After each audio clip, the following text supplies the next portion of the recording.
রে। মানে একবার জপ করলে জীবের আর কোনোদিন নাম করতে নেই, একবার নাম। কিন্তু মা দেখুন, আমরা সারা দিন নাম করছি, আমাদের উদ্ধার হচ্ছে না কেন? এই যে আমার কমিটির ভক্তগণ, আপনারা জানেন একটা যজ্ঞ করলে কতটা পরিশ্রম করতে হয়। তিনারা আপনাদের মাঝে ভিক্ষার ঝোলা নিয়ে আসবেন, আপনারা যে যতটুকু পারবেন সবাই দান করবেন। এই দানটা বিফলে যাবে না, এই দানটা ভক্ত সবাই লাগবে, সবাই দান করবেন। ও মা দেখি কার কার হাত আছে, একটু ধনী দাও তো। নিতাই গৌর প্রেমানন্দে হরি বল।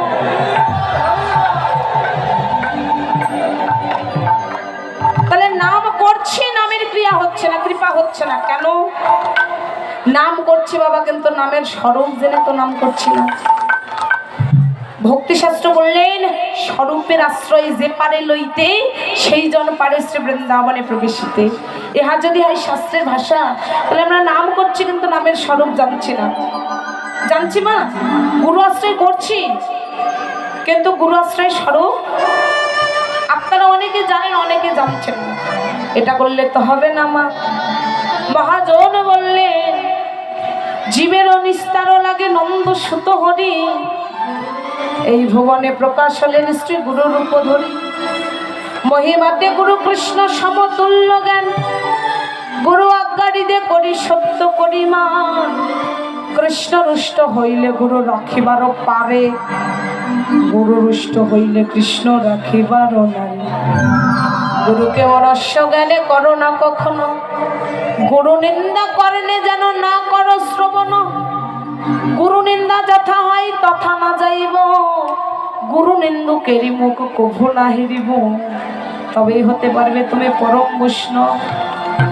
আর নামের তত্ত্ব যদি জানতে চাই, তাহলে কলিকালে নাম রূপে কৃষ্ণ অবতার। এ আমার কথা নয়, শ্রী চৈতন্য চরিতামৃত আপনারা পড়ে দেখবেন, কৃষ্ণদাস কবিরাজ গোস্বামী সুন্দর করে লিখে রেখেছেন। কলিকালে নাম রূপে কৃষ্ণ অবতার, মানে নাম রূপে কৃষ্ণ এসেছে। নাম হইতে জগৎ জীবের না হয় নিস্তার, নাম ছাড়া কোনো নিস্তার নেই। এক কৃষ্ণ নামে করে সর্বপাপ নাশ। একবার কৃষ্ণ নাম করলে সব পাপ নাশ হয়ে যায়। প্রেমের কারণে ভক্তি করেন প্রকাশ, প্রেমের উদয় হয় প্রেমের বিকার। শ্বেত কান্তি পুলক আদি গত গত অশ্রুধার, অনায়াসে ভবক্ষয় শ্রীকৃষ্ণর সেবন। এক কৃষ্ণ নামের ফলে পাই সেই প্রেম ধন। হেন কৃষ্ণ নাম যদি লহ বহুবার, তবে যদি প্রেম নহে নহে অশ্রুধার। তবে জানি তাহাতে অপরাধ প্রচুর, কৃষ্ণ নাম বীজ তাহাতে না হয় অঙ্কুর। আপনি কৃষ্ণ নাম করবেন বহুবার, কৃষ্ণ নাম করিতে করিতে যদি আপনার নয়নে জল না আসে, আপনার কৃষ্ণ কথা শ্রবণ করতে ভালো না লাগে, তাহলে মনে করবেন আপনার দেহে বহু জন্মের অপরাধ লুকিয়ে আছে। ও মায়েরা একটু বাচ্চাগুলোকে থামান মা, বাচ্চাগুলোকে একটু থামান। তাহলে আমাদের এটাকে ভাবতে হবে। আর তিনটি কথা কি? আত্মতত্ত্ব, গুরুতত্ত্ব এবং পরতত্ত্ব। আত্মতত্ত্বটা কি? আত্মরক্ষা, নিজেকে রক্ষা করতে হবে।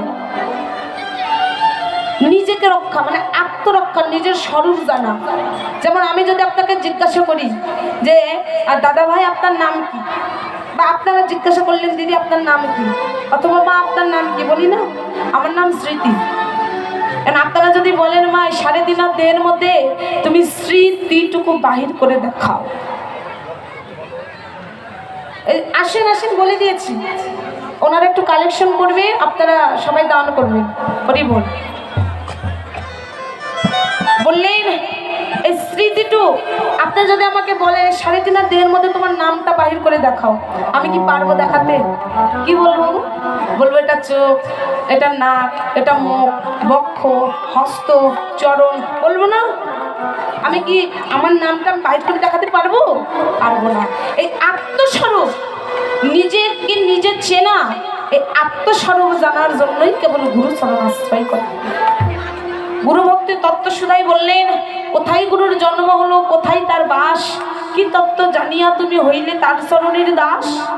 কিভাবে জেনে তুমি বাধা দিলে মন, কি তত্ত্ব জেনে দেহ করলে নিবেদন। গুরুর দেহটা হচ্ছে প্রেমের তরঙ্গ, সেখানে কোনো কামের গন্ধ নেই মা। আর এই প্রেম সিন্ধু মাঝে যারা একবার ডোবার মতো ডুবতে পারে। কেন? মহাজন বললেন পরক্রিয়া, পরক্রিয়া মানে ক্রিয়া নয়, পরক্রিয়া শব্দের অর্থ নিজের স্বামী বা স্ত্রী থাকা সত্ত্বেও অন্য কোনো পুরুষ বা নারীতে আসক্ত, তাকে বলে পরক্রিয়া। এখানে ক্রিয়া বললেন না, এখানে কিয়া বললেন। পরক্রিয়া ভাবে গুরু ব্রজে তার বাস, মানে ব্রজধামে তার বাস। প্রেম তত্ত্ব জানিয়ে আমি হইলাম তার চরণে দাস। মহাভাব জেনে আমি বাধা দিলাম মন, কৃষ্ণ তত্ত্ব জেনে দেহ করলাম নিবেদন। এই গুরুদেবের দেহখানিতে যে প্রেমের তরঙ্গ আছে, এই সিন্ধু মাঝে যারা একবার ডুব দিতে পারে ৮০ বছর বয়স হলেও সে সদা সর্বক্ষণ কিশোরী থাকে। তাই মহাজন বললেন শুধু তাই করলে হবে না। এই যে এদিকে আমার মায়েরা হচ্ছে কৃষ্ণ ভজদের মূল গোড়া, মানে যারা নারীকে চেনে না, যারা নারীকে জানে না, নারীর তত্ত্ব সম্পর্কে অবগত নয়, এদেরকে আপনারা কি ভেবেছেন? এরাই আপনাদের পারবে উপরে তুলতে, এরাই পারবে আপনাদেরকে নিচে নামাতে, এরা সব কিছু পারবে। কিন্তু নারী এমন একটা জিনিস, নারী যদি মনে করে আমার স্বামীকে আমি ওপর দিকে তুলবো, উপরে তুলতে পারবে, নিচের দিকে নামালে নিচে নামাতে পারবে। এটা ভজন তত্ত্বের কথা।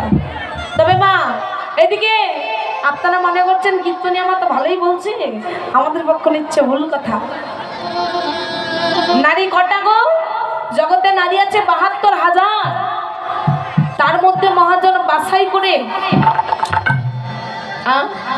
৭২,০০০ নারীর মধ্যে মহাজন বাছাই করে নিলেন ৩টি নারী। কি কি? ইরা, পিঙ্গলা আর কি? সুষমা। বাম নাসিকায় আছে ইরা, ডানে আছে পিঙ্গলা, আর মাঝখানে আছে সুষমা। ইরা থেকে পিঙ্গলায় যেতে মাঝখানে সুষমা প্রবীণে কেউ মারা গেলেই তাহলে দেহটা বাবা গোলক প্রাপ্তি হয়ে যায়। তাই বলবেন। শুধু তাই নয়, আরো বললেন কি এই জগতে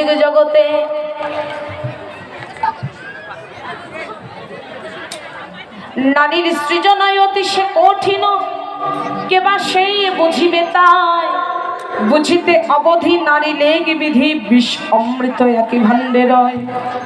যেমন দীপিকা উজারে অধিকা ভিতরে অনল শিখা, কিন্তু পতঙ্গ দেখিয়া ঘুরিয়া উঠিয়া মরয়ে পাখা। কেমতি ঘুরিয়া জগত পড়িয়া কাম অনলে পুড়ে মরে, কিন্তু রসজ্ঞ যে জানে সে করে পান বিশ্বারী অমৃতের। নারী দেহে বিষ আছে, অমৃত আছে। পতঙ্গ মানে পোকা, একটা পোকা মনে করে আগুন যদি দেখে মনে করে ওই আগুনের কাছে গেলে বুঝে আমি ভালো থাকবো, কিন্তু আগুনের কাছে যাওয়ার কৌশল না জানলে ওরাই হচ্ছে সেই নারী, যেই নারী কাছে যাওয়ার কৌশল না জানলে তোমাদের মতো কত পুরুষ জনমের মতো মরে ছাই হয়ে যায়। তাহলে মহাজন বলেন এই নারী স্বরূপ যারা জানতে পারে, যেই কারণে সৃষ্টি নারী, কয়জনই বা এই নারীকে চিনতে পারি। কামের আশায় বসুমতী হচ্ছে অধগামী, আগুনের পাশে মোম দিলে সহজে যাইতা বলে, অসংযমী পুরুষ হলে তার দশা তাই। ভাদরে ভরিলে নদী, প্রবাল বাতাস বহে যদি, দর্শনেতে নিরবধি দর্শনে হয় ভয়। চৈত্র মাসে ভাটারে টানে নদীর বক্ষ শুকাইয়ে আনে, ডিঙ্গি নৌকায় কতজন করে পারাপার। মাঝি কেমন বুঝতে হলে, নদী যখন উঠে ফুলে তরঙ্গে হাল ঠিক থাকিলে কেরামতি তার। দেহ নদী যৌবনকালে ভরে ওঠে জোয়ার জলে, প্রেম বাতাস তাহাতে পেলে উঠে যে তরঙ্গ, সেই তরঙ্গের তরি বেয়ে ঢেউয়ের তলায় দুলে দুলে পাকা মাঝি যারা ওপারে পৌঁছাইতে পারে, তারাই হচ্ছে প্রেমের মহাজন। তাই মহাজন বললেন কি বনস আইনা জল ওঠে না বাবা, রসিক জনের না